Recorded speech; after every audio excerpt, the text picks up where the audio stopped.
So I grew up in a small town in the Netherlands, in the south. It's called Helmond. Certainly not the most happening part of the country.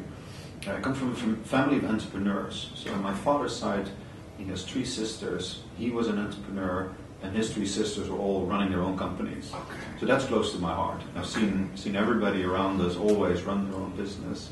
I would say, like with many things, experience is an important thing if you want to form a view on things. And I've been in e-commerce for a long time. I've seen lots of different businesses in lots of different countries, different business models, very different markets, ranging from Taiwan, Australia, Canada,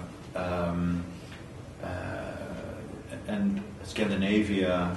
Seeing diversity and seeing things over time helps you understand things, and it gives you an intuition about something, which is actually quite important. Because we move in the world moves quite quickly. You don't have time to study everything in detail. You have to use your gut feel as well. And if you've done nothing else but 10 years for looking at e-commerce, you develop intuition for it. And I think that helps me to do things. And I think e-commerce and the internet is going to be part of our lives in an increasing way. It's hard to say. There are 2 languages I learned quite deliberately.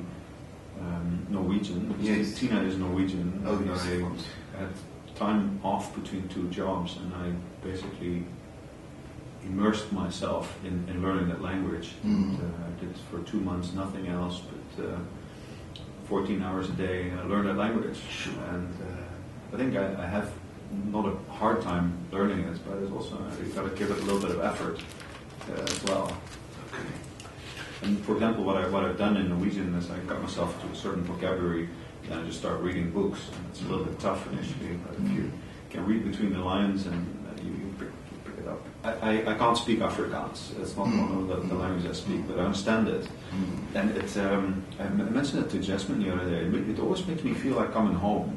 Like when I read Afrikaans and see it on the signs, it's like it feels very close. It's maybe strange, but it makes me feel very welcome.